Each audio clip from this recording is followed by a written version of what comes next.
Hi, Bashar.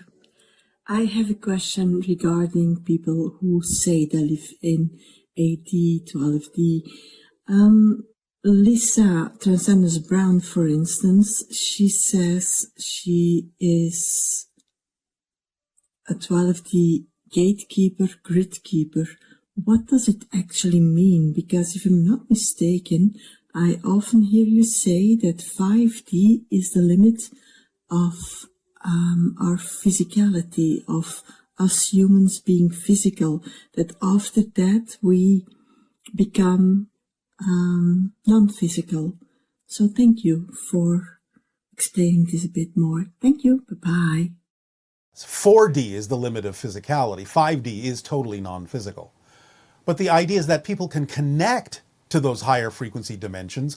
It doesn't mean they live there as a physical being, but all of you exist on different dimensional levels.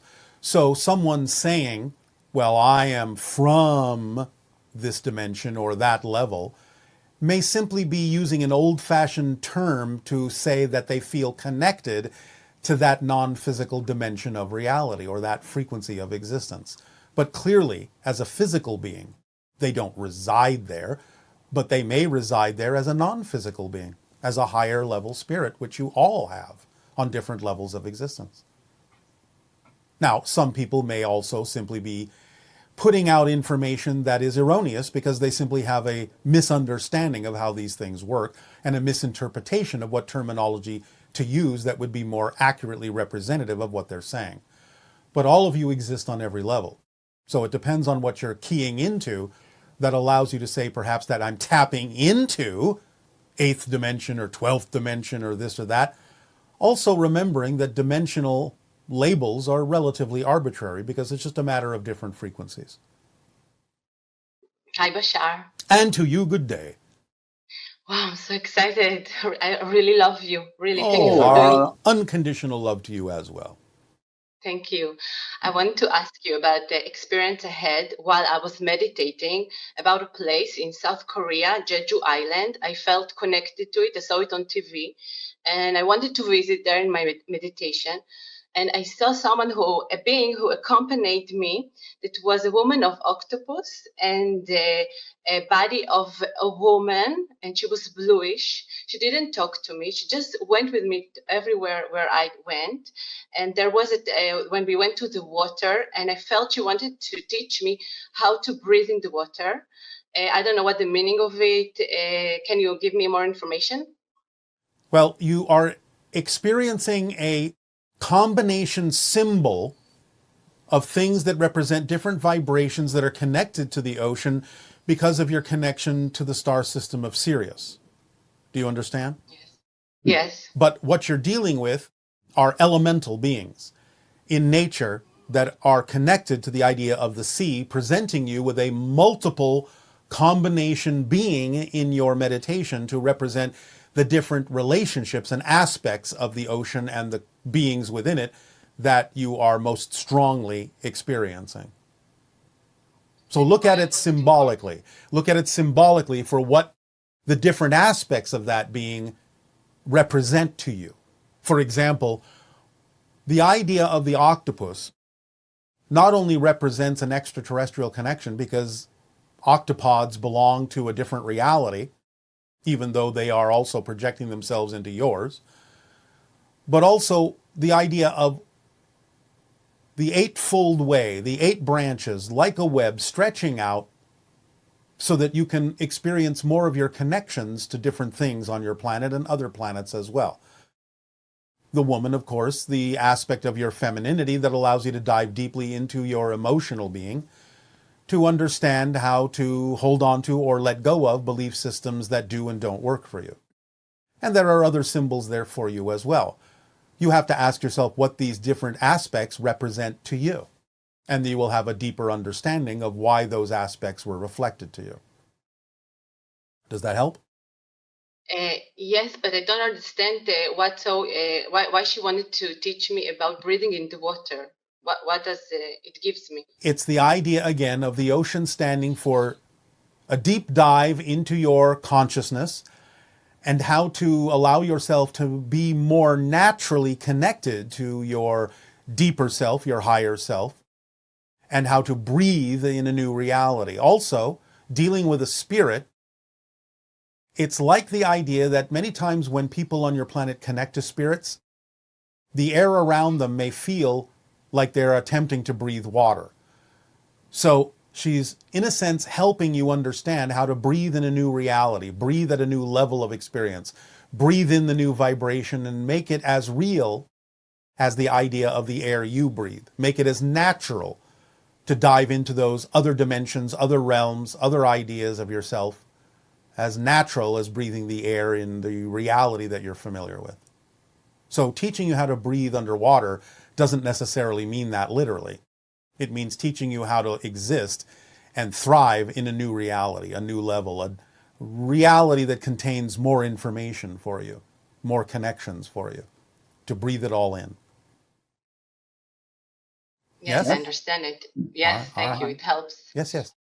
I want to ask you about the soul. You said that when we die, then our focus becomes the soul of this lifetime, physical life that we had, the soul that connected to the life that we had.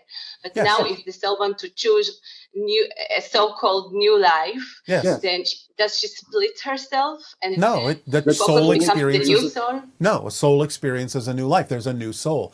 You have to understand that you're also experiencing this from a higher level. So think of it as an oversoul that has many different soul individual extensions, and each of those extensions can experience a different life. So you're looking at something linearly that actually takes place on a non-linear level. So you're not splitting, it's just that you're coming from the higher level of the oversoul that already has many, many different individual soul extensions through which it can experience individual lives, all existing at the same time, even though from your experience it seems as if they're happening one after another. But that's an illusion of physical reality. So if I die and then I feel that I is this soul for this life. So what does my focus change? Like, how do I know who am I? Like, maybe one day I'll say, okay, I'm the oversoul, and I feel like I'm the oversoul, and now I want to be this specific soul. Does my focus change all the time? In a sense, yes. Let me give you an analogy with a human hand. The hand, the whole hand, is the oversoul. Here's a life, here's a life, here's a life, here's a life, here's a life. Individual soul, individual soul, individual soul, individual soul, individual soul. All the fingers exist at the same time for the hand. So this never becomes this. This finger never becomes this finger. This finger never becomes this finger. But if you look at it from a linear perspective, you can say, oh, I'm looking at this finger now, my focus is on this finger now, my focus is here, my focus is here. But they all exist and all extend from the hand. So it depends on whether you're looking from the perspective of the oversoul or whether you're looking from the perspective of an individual finger. But yes, it's all about changing your focus constantly in order to have different kinds of experiences. Linear ones from the finger's point of view, or simultaneous ones from the hand's point of view. Does that help? I just think it's so confusing to know who am I. Like, you are all that is. But it's so many things. Yes, that's what all that is. All that is all the things in existence. All of them. So that could be said, from your point of view, to be the ultimate level.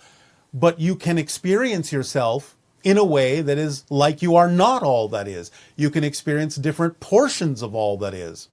So you are always constantly dynamically changing your focus, but your focus also exists in all of those places simultaneously. I understand that to a linear perspective that can seem somewhat confusing, but you're constantly shifting your focus and doing so more often than not as you expand your consciousness, so that when you say, I'm experiencing this or I'm experiencing that, the I that you are referring to can actually be different levels of yourself from time to time. So you have to know which I you're talking about when you describe a particular experience. So when the people die and they know that now their energy, they're not confused, they understand it all. Yes. the moment they die, they understand, they feel the connection. Well, it depends. It depends on what you feel you need to go through the moment you die. You may experience different things that don't necessarily allow you to experience all that knowledge, but eventually you'll get to the point sooner or later where you understand it. Okay. And when you say that, when we're talking to you, we're talking to our higher mind and using you as a permission slip, but you're your own individual, so why would you speak as my higher mind? You can say whatever you want. You have your free will. Yes, I can, but remember, I'm also doing a job that I chose to do with my passion and my free will. And part of the job is helping to reflect to you what your higher mind is saying so that you can get more used to communicating with your own higher mind using us as an example. It's simply part of my job description. But people's mind that listen to you thinks the same. Their higher minds are the same. On a basic level, the principles are all the same. But no, there are, of course, differences in the way that you express yourself as a higher mind, as a physical mind. But remember, you gravitated to us vibrationally. You're asking us the questions, which means there is some similar vibration in your higher mind that can serve you by answering the questions you would ask of it. So it's not exactly the word you say, but the meaning, the energy of, Yes. of our higher mind, not specific the words. Sometimes specifically the words, but more often than not the energy. Remember, higher mind communicates with an energy language that you translate in your physical reality as passion, excitement, creativity, love. That's the language of the higher mind as you interpret it through your physical medium. But nevertheless, you have attracted yourself to us, which means there is a vibrational frequency within you that also is similar to the vibrational frequency within us and within your higher mind. So you have decided that, at least for right now, allowing us to represent the higher mind is the path of least resistance for you. Maybe you will change your mind tomorrow. And in telepathy, when two people think the same, who gives the first one the words? Where do they come from if the two people are thinking the same? The words are everywhere. Remember, all knowledge is ensconced everywhere, all the time, here and now. So when you're on a certain wavelength, a certain frequency, that means only certain words will be relevant to that frequency. And so both of you or all of you will think of those words at the same time because those are the words that go with the frequency that you're both on. So everything has a matching already frequency. here. Yes, of course, they're everywhere. Everything exists now, including words. Just because you don't think of them yet doesn't mean they don't exist. Okay, I understand. All right, does that help? Yes, thank you. Can you just say to my hybrid children that I'm ready for them to land? They have heard you, and they will determine when the readiness is appropriate. Okay, thank you. I love you very, very much. Our unconditional love once again to you, Aveo. Aveo. Hello, Bashar. This is Sandra from Miami, Florida. I had a dream that I would like your insights on. On September 30th, in the middle of the night, I was awakened by a sensation of like being plugged into a current of electricity, so to speak. My whole body it felt like it was vibrating, and I was perceiving a presence of an ET, a male, and I just remember being afraid to look up into his face because I was kind of afraid of being afraid, which I guess is another belief I can take a look at. And I just wanted to know what truly happened in that moment, and if that sensation of electricity or vibration was my own resistance. Any insights would be appreciated. Thank you and good day. Yes, sometimes spirit beings or extraterrestrial beings will vibrate at a level that allows you the practice to match it. So yes, you're always feeling only your own energy, even if someone is offering you a higher frequency to mirror or match. So they're giving you the opportunity to practice moving to a higher level so you can have more conscious awareness of the encounters and interactions that you're having with extra-dimensionals, extraterrestrial spirit beings, and so on and so forth. So don't be afraid of the energy. It's your energy, but it gives you an opportunity to expand yourself. All right, good day. Hello, Bashar. Good day to you as well. It is an honor to speak with you today. And you as well. What would you like to discuss? All right. So in the last transmission, you told us a little something about the antiquity of yoga. Yes. Was it discovered, developed, or was it given to us? It was intuited by those who were very, very close to the idea of nature and its forms and expressions of energy. Okay. What can you tell us about the archetype Shiva? And was there a physical incarnation of Shiva on this planet at some time? There have been physical projections that appeared to be physical incarnations, but weren't really incarnations in the classic sense. But archetypes can project physical representations that may seem very solid. So the archetype, again, is simply one of the ways that your collective consciousness has of looking at the concept of creation and destruction. Okay. So Shiva is sometimes referred to as king of the yogis. Yes. Why is that? Well, again, because of the nature of the ebb and flow of energies being represented by certain yogic positions, and therefore at the very core or heart of the energy of the archetypal representation that you're calling Shiva. Because again, everything is about the ebb and the flow back and forth in different ways, in different forms, almost down to, or actually literally quite down to, the idea of atomic structures.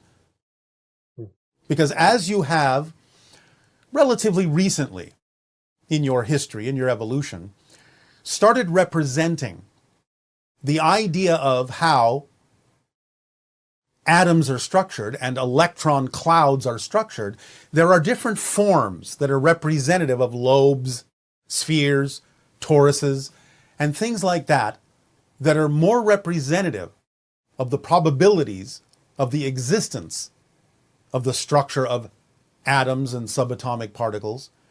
And these also are representative of the idea of Shiva energy and yogic flow. Tapping into those electron structures can actually allow someone to intuit different positions in the body that allow for the most efficient superconductive flow of electron energy and electromagnetic energy and electromagnetheric energy through your body. So this connects directly to the idea of the core of the ebb and flow of the archetype of Shiva, because it is, again, the positive, the negative, all flowing into one another in a constant dance of creation and destruction. All right. And what about Krishna? What about Krishna? So like, say like Shiva and Krishna are both often depicted with blue skin. And so I know that there's that thing with the Anunnaki. Yes, and that's why that depiction exists. Because again, they are considered archetypal gods, and the Anunnaki in their time were considered gods as humanity, as Homo sapiens understood them at that time. And some of that recognition has been handed down through genetic memory, that at one time your so-called gods actually did have blue-tinted skin, and therefore in certain cultures that genetic memory remained and was applied to the archetypal representations of gods. Right. Okay, great. So a question, another one about the Anunnaki. So they came here, created Homo sapien from the native Sasquatch. No. Not from Sasquatch. Remember, created Homo sapiens from early hominids. The hominids that were not genetically altered to become Homo sapiens evolved into Sasquatch, became a different branch of the hominid. So it's not that they took Sasquatch and created Homo sapiens, they took an early hominid that eventually became Sasquatch on its own without the genetic alterations. Very different. Okay. So when they came here and created Homo sapiens, and then they left, Yes. but did they then come back? Some of them came back, but the ones that came back were not the ones that were here initially, because the ones that created Homo sapiens did so outside of their laws. So they were recalled. So the ones that came back, along with others, were ones who now knew they had some responsibility for the creation of Homo sapiens because their brethren had created them outside the law, and therefore knew that they had to provide some guidance to set Homo sapiens on a path that would allow them to evolve.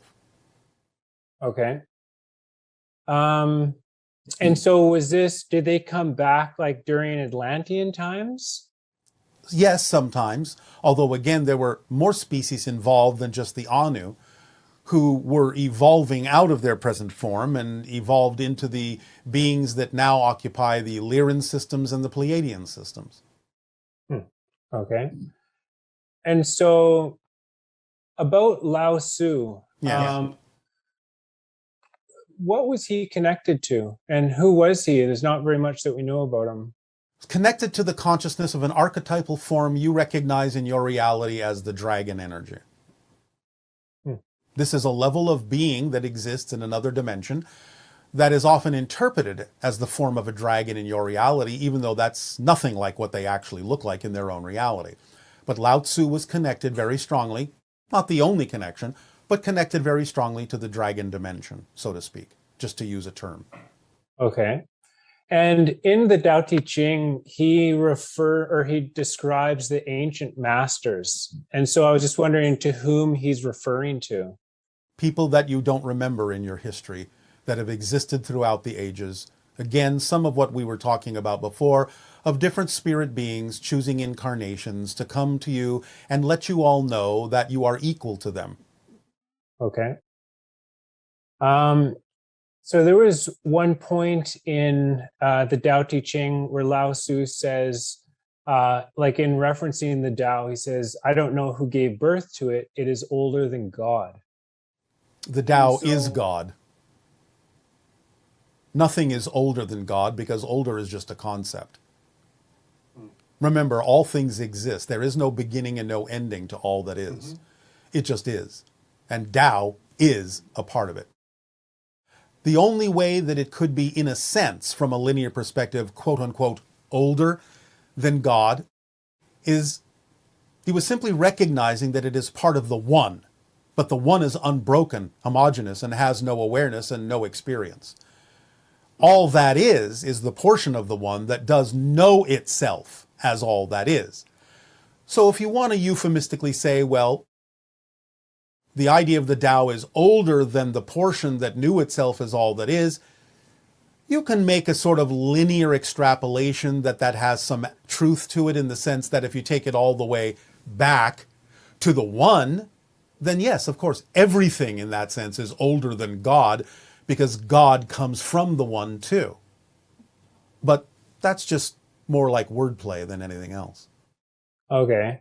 So like in the Kabbalion, they use the word God to refer to or to describe the masculine principle, and then the universe as the feminine principle, and then as one described as all that is. So that's like... Yes.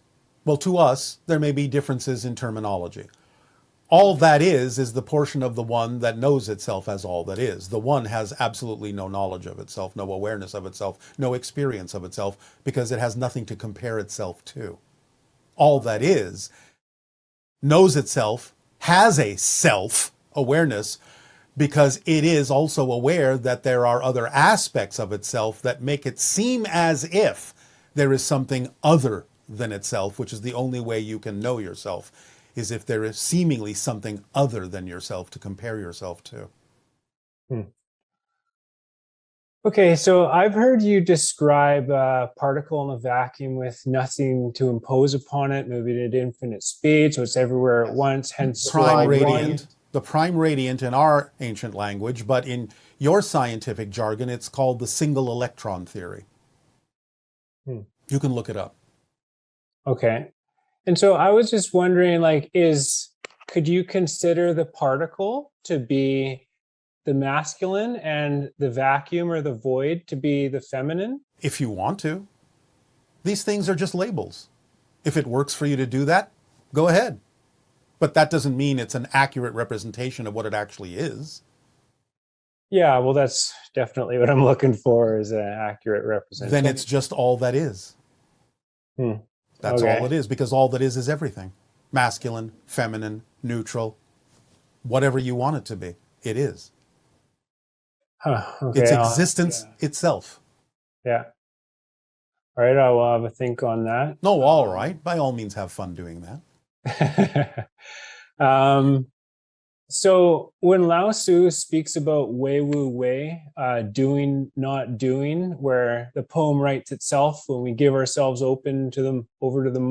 Yes. is this essentially like what you've described as the channeling state? Yes.